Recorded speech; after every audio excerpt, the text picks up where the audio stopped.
Ladies and gentlemen, boys and girls, NBs of all ages, welcome back to the Corporate Esports Association League of Legends, this time Collegiate League. My name is Fennec, joined on the desk today, as always, by the lovely Thousand Eyes, and we are into our second match of the day. This one, another best of one in the Collegiate series between NYU Track Team and Boston College Eagles.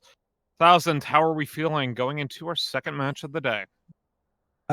Feeling pretty good. First game was a little bit more of a stomp than I was hoping for, but this is supposedly two of the top teams in the collegiate scene right now for CEA. So I'm excited to see these two go at it. It is very evenly ranked across the board, so it is gonna be a fun one. Both sitting at 5-0 as we close out the regular season. Winner going into playoffs, #1 overall seed. We are actually using draft LoL this time around instead of the in-game draft for the draft. So as we are almost in here, Boston College actually mixing their first ban. It looks like they're making a new draft LoL. All right. All Well, right. that gives us time to talk about the teams. Boston College Eagles is going to be on the blue side for this game. They're a liberal arts covered college, obviously based in Boston, Massachusetts. Imagine that, being named Boston College like that. Emphasis on well-rounded education in multiple fields in order to give students a perspective of each field so they may be knowledgeable individuals. They are all members of the Esports Club and League competitive team. Although I don't have any information on their majors or what else they get up to around the school. And apparently we should be looking towards the jungle because according to their captain, so watch out for just a Glock there. Meanwhile, NYU track team starting the game out on the red side. We've casted them once before in an NYU versus NYU match that was very explosive. And with that, we saw mid-jungle synergy, which is something that we've been told once again to look for options in Sayaran to make some plays around the map. They're a large-scale private college in New York City, specifically Manhattan, and they are all business or computer science majors and members of the League Club. And they rely on comfort picks and some off-meta strategy, so hopefully we'll see some of that today. Speaking of comfort picks being banned away, it is Rengar, Yasuo, and the Zen, or not Zen, Zed banned away. Wrong game, buddy. With the Kaisa, the Cho'Gath, and the Thresh to follow. Hecarim being first picked by Boston College Eagles. Yeah, Hecarim, as always, the ever-strong jungler. The Cho'Gath is very much taking away from NYU, which is why they're going to go for the Gnar, just for the safe blind pick, get that out of the way. Nocturne being taken here as well, just looking for that pick potential come the level 6 point. And now Xayah being covered. Wondering if this could be a Xayah Rakan lane. That'd be fun to see. I mean, Xayah's been all right now. Rakan less so I think it's probably going to be something else other than the Rakan. But I can dream, okay?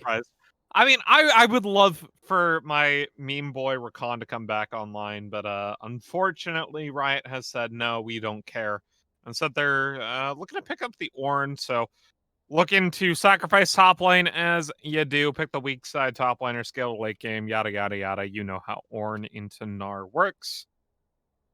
As NYU, one more to pick in this rotation. Yeah, it's kind of interesting because there are a couple of counter picks to Gnar. The Camille can work well if you understand that enough.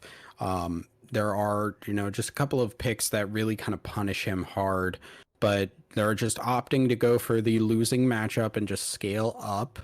Right now, NYU gonna pick up the Ezreal here, so looks to be even across the picks being made right now. So bans are gonna be banned away on both sides when you do hit that ban button. Indeed. But with the bans coming through on the second round, it's going to be targeted towards the mid lane, I would assume, for both these teams. With the Victor and Diana both being banned away in the second rotation of bans. I don't expect any support bans, actually. I think both teams have very strong mid lane players from what we've seen as far as ranks are concerned. So Let's see Also, what else is on that.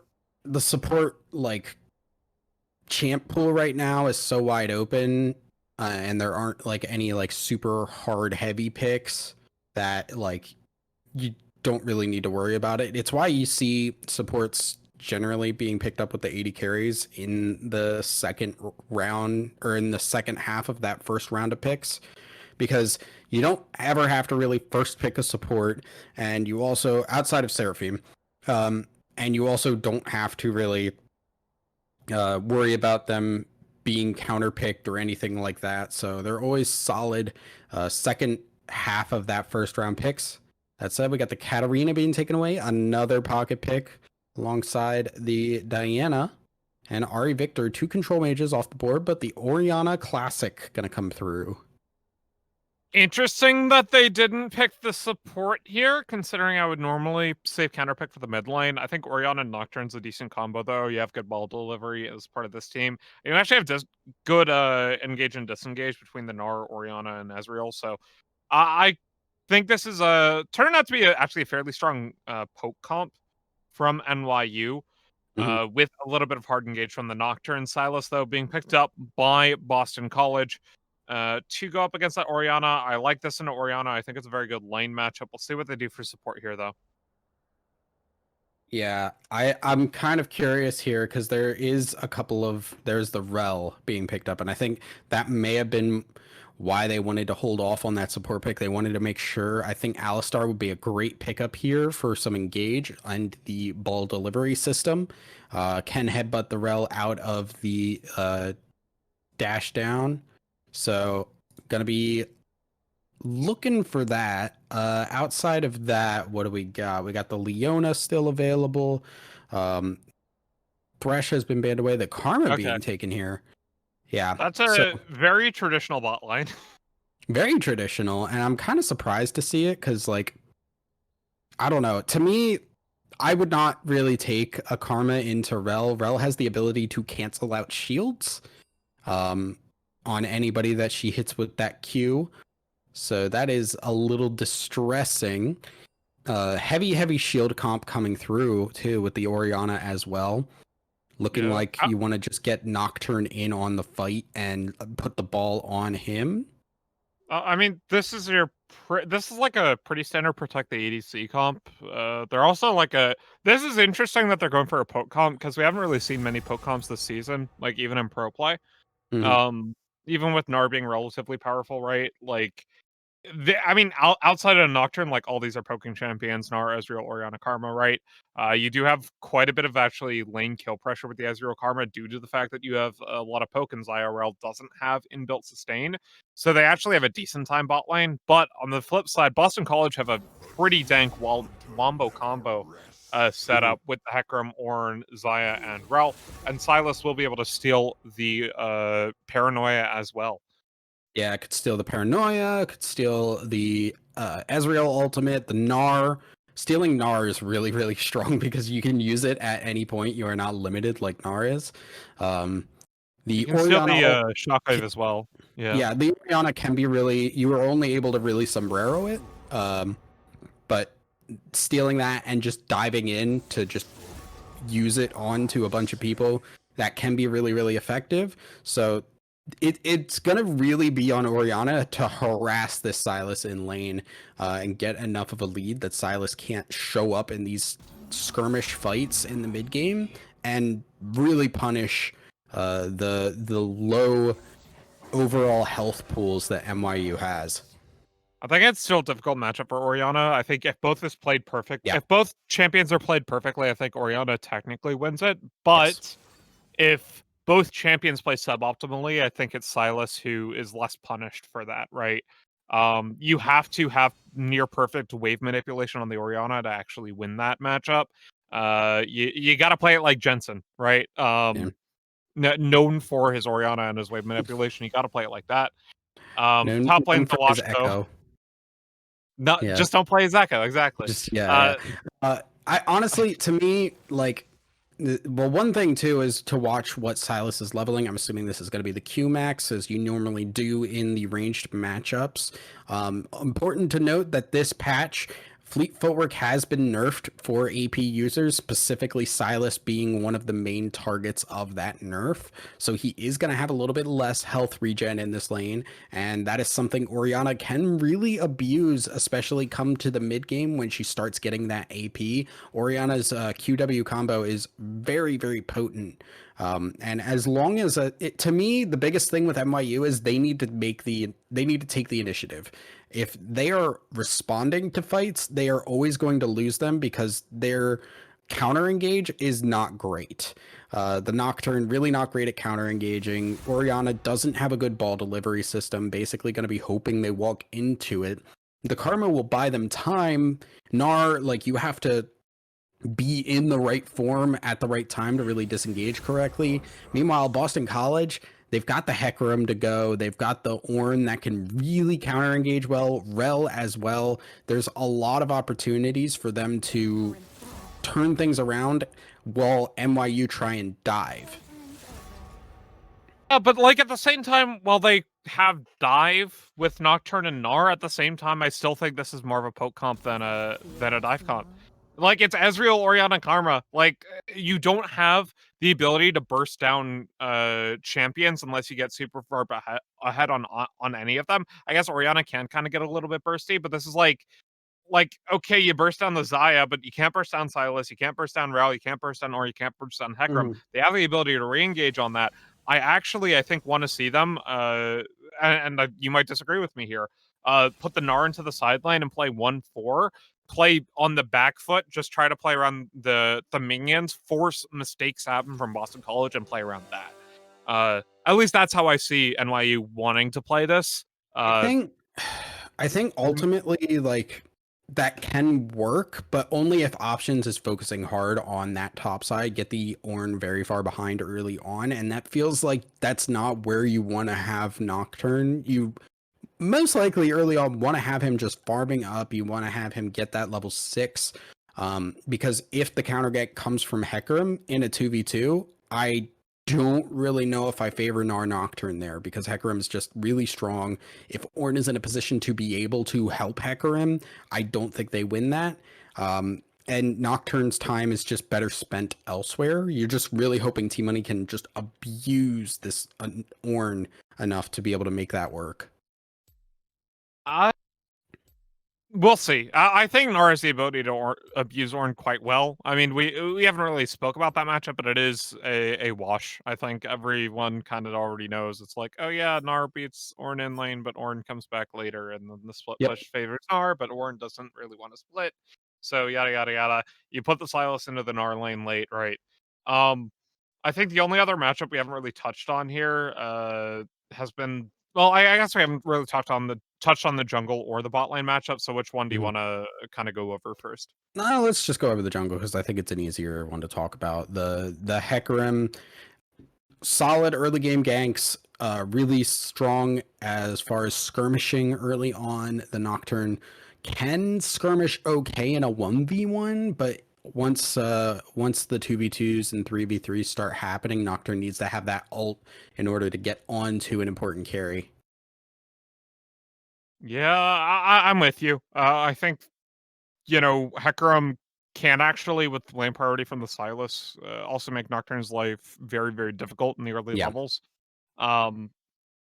Just because Sylas gets the lane priority early. Orianna doesn't have a lot of wave clear until she gets enough points in the command distortion. So it's going to be tough, I think, for the Nocturne early. But I think on that level 6, as you mentioned, this is where Nocturne really shines.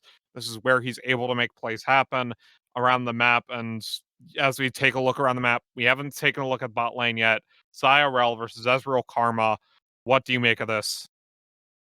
Yeah, so this one is a little tough to call. Rel Xayah had the opportunity to make some big plays with their combined CC. It's a little bit iffy though, because Ezreal Karma are very slippery. Karma basically never has to shield Ezreal in those situations. She can always shield herself to get out of bad spots. Ezreal will have the shift to get away. The actual full-on 2v2, fight will go Rel Zaya's way, but Ezreal Karma, there's a lot of poke. Rel can't do a whole lot about that. It's basically just going to be looking for engage from Hecarim and Rel follow up. Rel just does not have a way to really start a fight most of the times. She's going to be looking to go in. I'm with you there. I think it is difficult. I would personally get the edge to the Ezreal Karma ever so slightly, but we'll see how it plays out. Before that, though, we're going to take a quick break as we load into the game. Dunko and I will be right back with more Corporate Esports Association.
Welcome one, welcome all, and welcome back to the Corporate Esports Association Collegiate League of Legends. Final round of the regular season between Boston College Eagles and NYU track team. My name is Fennec, joined on the desk today by the lovely Thousand Eyes, and a little bit of early vision comes in from NYU track team as it is time to introduce the teams, though. Boston College Eagles are on the blue side with LHS Elo in the top lane, just a Glock in the jungle, Fishy Sushi in the mid lane, RC in AD carry position, and the Ka1 in support. And on the red side, we have NYU track team, T-Money in the top side, Options in jungle, Sierran in the mid lane, Poseidon on AD carry, and Twilight Shower on support.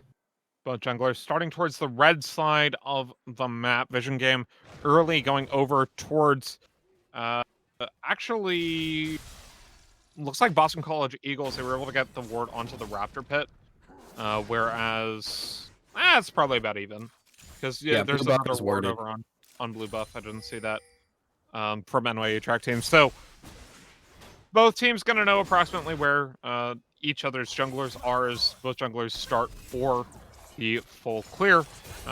Both kind of wanting to farm up towards that level 6. Hecarim can make some earlier ganks happen, but until then, not a lot will be seen from the jungle. It really comes down to the lanes and the Ka1. That poke from Mantra Q plus Poseidon, really, really strong. In fact, the Ka1 might go down here. Hello, first blood. Trade of ignites and flashes from the supports as well as summoner heals from both AD carries. The flash forward from Poseidon. They're looking for the second one. Poseidon picked the kill on RC.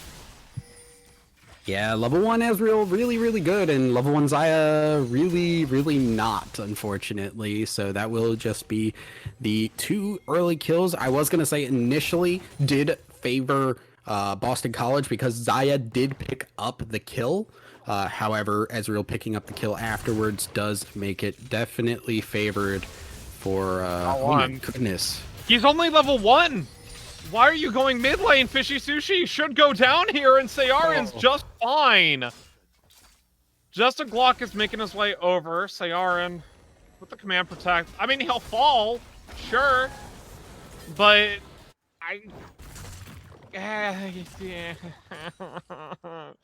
Thousand, help me. We need the chipping block. Finnick, but unfortunately, that one was just a little bit weird. I do get that Rel is a very strong roaming support, but yeah, you do want that level 2 so that if you miss that crash down, you have the ability then at least to get a stun down.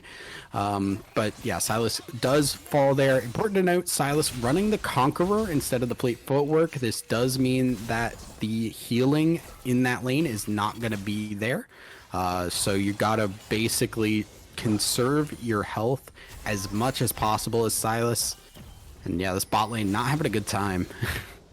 Yeah, Poseidon's level 4, by the way. Twilight Shower level 2 with the Ka1, but Karma's got a much stronger early levels than Rel in terms of, you know, having 1 point in each ability. His mantra is a balanced ultimate. Let's call it that. As a former Karma top player. Emphasis on the former. I'm not a degenerate anymore. Thank God for that, yes. Still an Anivia mid player.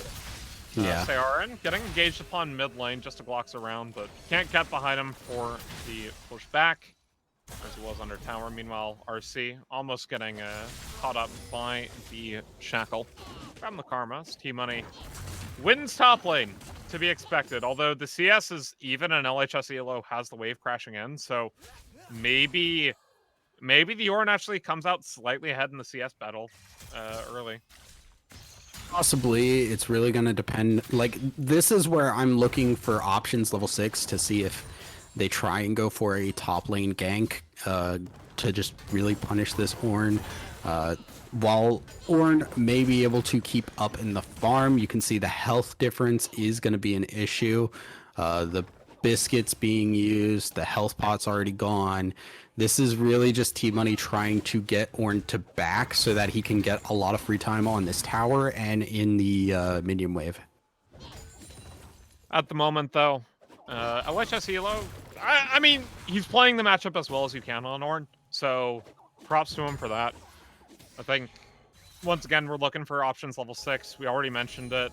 Just a Glocks down bot side. They should know. Actually know this. Poseidon dives in on the RC, picked up the kill, and Rel's unable to get anything in response. 80 carries go down, but it's another kill onto the Ezreal. As we see the Gnar ultimate used top side. It's just called Gnar, but sometimes you gotta say it's the Gnar ulti. It's a flash of T-Money gets a solo kill. Yep, solo kill topside, as expected. This is what you want to see with the Hecarim being down bot side. That was the free engage for LHS, or for T-Money onto LHS Elo. Bot side, that one I'm going to criticize a little bit because with Rel, you can tell if she is not matched up with somebody. Double sombrero. Fishy Sushi's dead. Understandable, have a nice day. Options just going to say, hey, this is my farm now. Take a little bit. I need level 6. Yeah. Give me paranoia. Yeah. So that one, yeah, I'm gonna criticize that bot lane because you can tell when Rel is paired up with somebody when she has that connection to them, and they should have seen that Rel was connected to somebody, but it wasn't Zaya, so they should have known that Hecarim was nearby.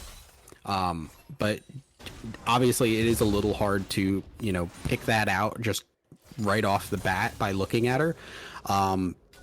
But Poseidon making the best out of a bad situation, shifting into the fight, knowing that he was going to die regardless, and getting a 1-for-1 trade out of it.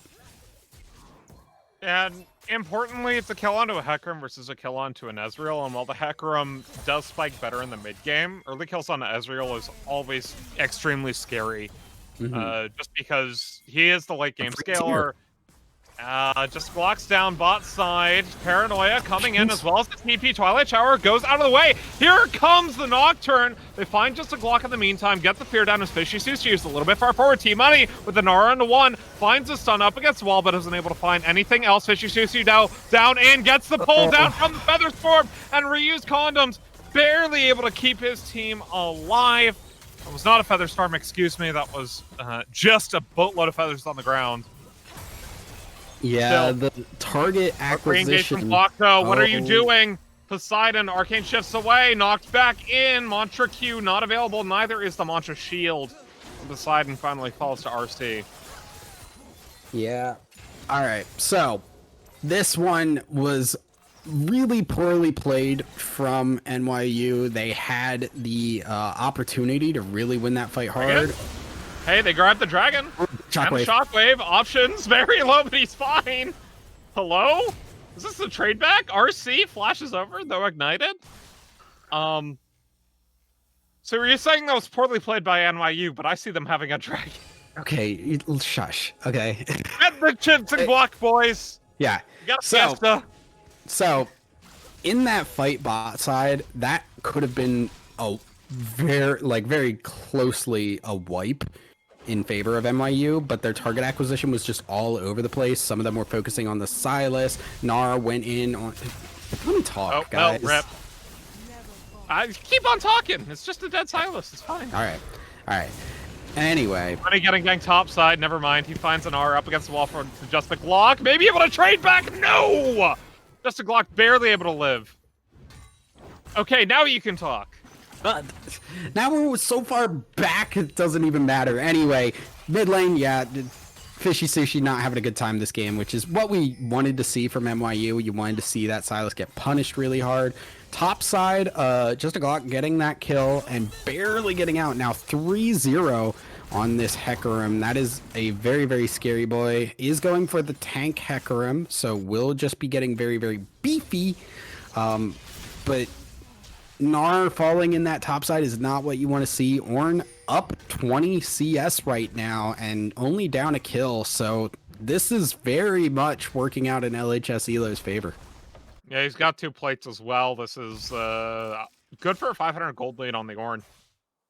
Really, really nice play coming in from Just a Glock to make that happen. But elsewhere on the map, you see 25 CS up is the Orianna. They go back mid. And the mid-jungle synergy was something that, you know, Saorin had, or not Saorin, excuse me.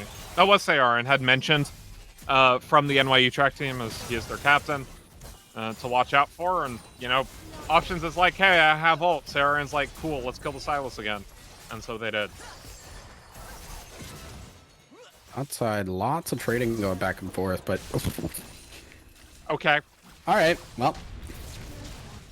Trade of ults down mid lane. Pushback comes in. Flash out of the way from Saorin. The TP's coming in from Fishy Sushi. Goodbye! Shutdown goes over. That's 750 gold going. As Rel actually finds a shutdown under the carbon. That's 450, but Poseidon trades back to kill. Yeah, Saorin getting pushed back there. That was really well played by Just a Glock. Getting a nice pushback under the tower. Fishy Sushi able to get that pick up on the kill there, which is really, really important. Getting the Silas back into the game, really, really helpful. Bot side with Rel, you really, really got to make sure that you are either just going in or staying back, because the poke from Karma and Ezreal is going to be so hard to deal with. Otherwise, you are just basically putting yourself out on an island and getting just destroyed if you waffle on that at all. Yeah, meanwhile, bot side, Karma actually in the 1v2, but it's Karma. She can go ahead and do that just fine. Nocturne actually making his way down. Has the Paranoia available, but I don't think they want to use it on RC without follow-up damage. Rel going in, though, with the Magnet Storm, unable to get the kill, and here comes the Paranoia. Feather Storm has been used, as well as the Blade Caller, but the Spell Shed from Options keeps him from getting rooted up. Here comes the Call of Forge God, though, on to 2 members. They're diving under tower. Poseidon goes down. Twilight Shower soon to fall, as well as Options. Just a Glock now. 4-0-4, and a great TP play from Boston College Esports. or Boston College Eagles, excuse me, to even up the game and grab quite a few plates in that bottom side. Yeah, great teamwork there to communicate, coordinate, and get onto that bot side there, killing the Ezreal and Karma through all of the mobility and slipperiness that they have. Very important to make sure they get that. And now mid lane getting a lot of plates. Aaron, you're taking a lot of tower damage there, buddy. Everfrost being picked up, I quite like this in this particular game on the Orianna. I think Ludens is always nice to have for the extra AoE damage, but this particular game, because you're up against people who want to dive, the Everfrost is just so nice. Team money, though. Oh my god. Trouble top side. LHS Elo forcing the flash out of Gnar. That's unfortunate, ain't it? Yeah, it has the Summoner's Public, so they pop the Ghost there to just get onto the Gnar and chase him down. Everfrost, trade of ultimates, and goodbye, Fishy Sushi.